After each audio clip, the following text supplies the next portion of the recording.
Alright, now I removed those Phillips head screws that were inside this channel.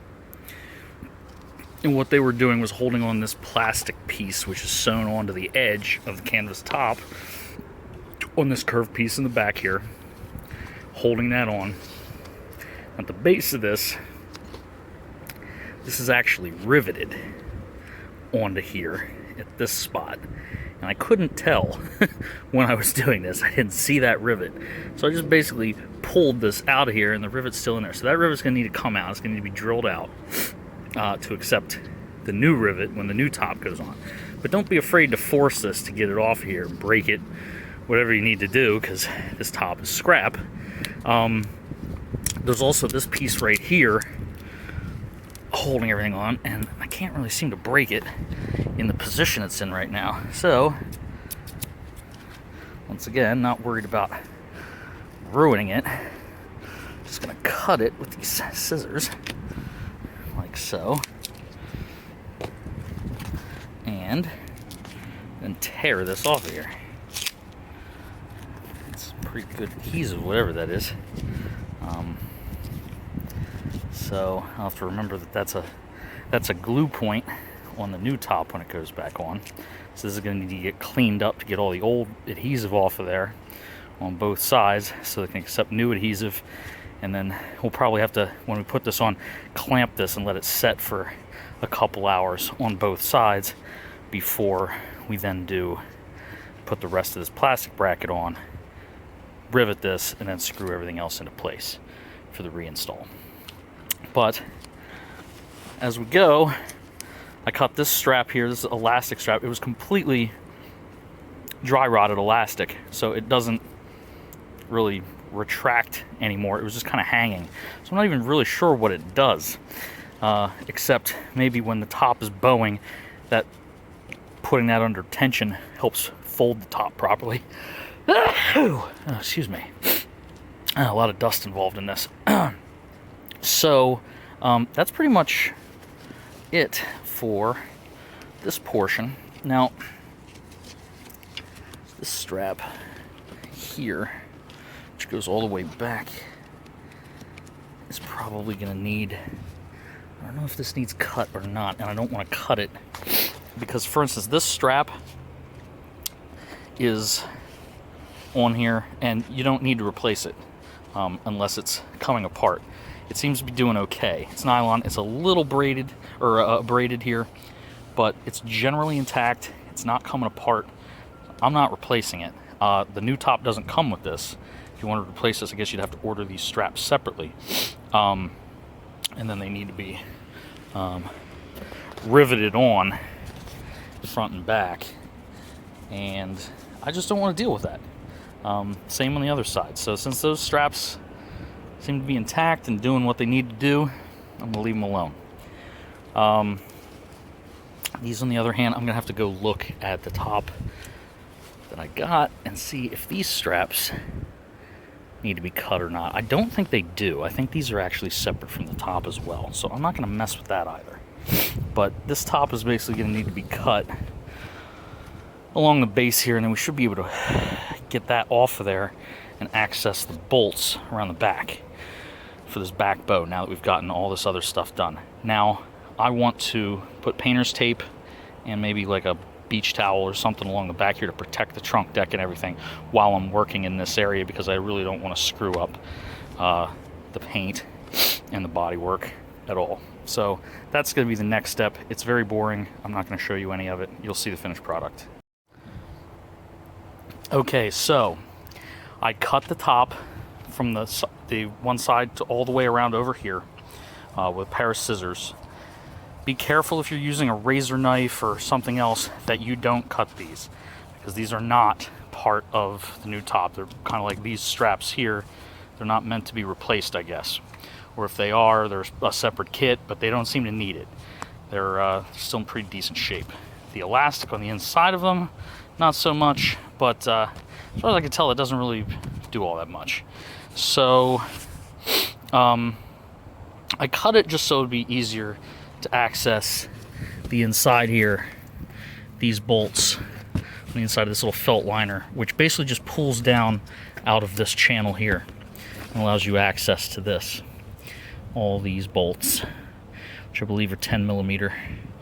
So I'll be pulling those out with my air gun. But yeah, just be careful when you cut the top off that you don't cut these.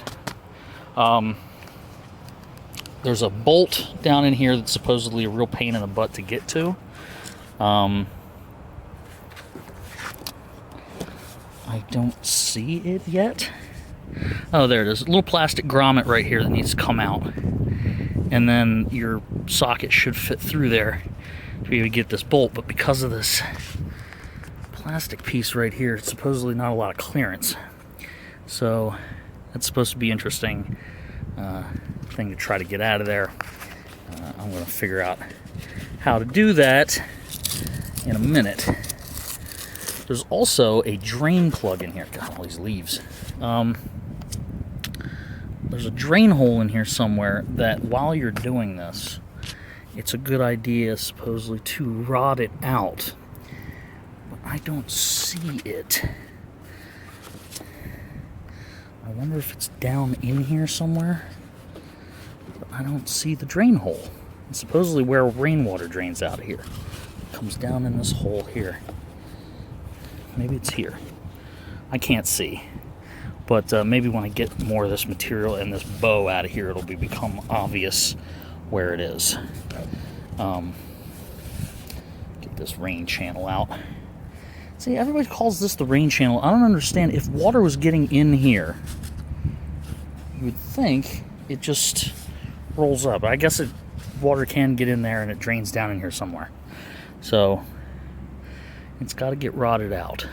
Because in an old car like this, you saw all the leaves in there, it gets clogged up, and then you get water damage inside your car. And nobody likes that, especially me. I don't like the smell of wet dog in my car, especially since I don't own a dog. So yeah, I'm gonna take a little bit of a break, and this was my painter's tape work. It's not exactly beautiful, but I just made sure that I overlapped it and rolled it over the edge here so the edge was protected. That's the most important thing.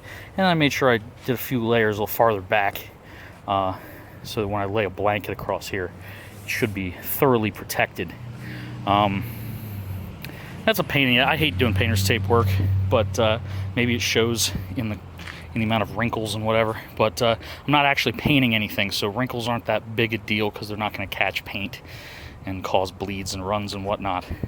So not as huge an issue to get your painter's tape work nice and smooth without wrinkles in it on this, especially with the curves. It's just very difficult to do, and I was trying to get it done quick. So that's where I'm at. Okay, so here we are in my mad scientist lair in my basement. I was unable to get those last two bolts in the corners there with the air ratchet. It's just too big to fit in that small confined space. The guy whose videos I followed in order to figure out how to do this process to begin with said that he had a lot of problems with this, and he had a hard time getting a ratchet, just a regular ratchet in there. I can't seem to find my regular ratchet. I might have loaned it out to somebody or something. I don't know where it is. So, what I decided to do was this. This is my 10mm deep well socket and nice pair of vice grips. So I think this will give me the purchase power to get into that confined area and at least loosen the bolt enough that I can undo it the rest of the way by hand using just the deep well socket. Reminds me of Gran Torino when the Clint Eastwood character gives the kid a pair of vice grips, some duct tape, and some WD-40, and says that any man worth his salt can fix just about anything with these three items. It really is true. That's what was so funny about it. Anybody who does any kind of handyman sort of stuff knows the importance of those 3 items. They're used for just about everything, and really you don't need much else. The only thing you could probably add to that list is a pair of like a screwdriver, like a flathead or a Phillips head screwdriver. There's a lot of things, you know, but the idea is you could probably grab the screw head with the vice grips and undo it. You know what I mean? Like in a pinch, if you absolutely had to. The vice grips are like one of the most awesome. You know, you can use them as a wrench, pliers, as a clamp. The things are absolutely fantastic, and you know, I got this Duralast one. I think at Home Depot for like $5, maybe 10. Anyways, I can't recommend this a single tool more highly than a pair of vice grips. So I got these. I got the needle nose pliers for undoing those brackets. I got my pop riveter here and an old racquetball tube full of pop rivets. Got my drill bits and stuff, my staple gun for doing the rest of this. Got my adhesive. Got some denatured alcohol here to clean off the old adhesive. So there's still a good way to go on this project. I'm kind of at a weird little halfway point right now. I'm sort of taking a break, cooling off because it's hot out. But I'm going to see how this little bastardization works. Hopefully it works. Well, it worked. It was a painstaking, laborious process. Damn. Because, damn. All right. Well, it worked. It was a painstaking, laborious process, but I was able to get this thing in there and do it basically 90 degrees at a time.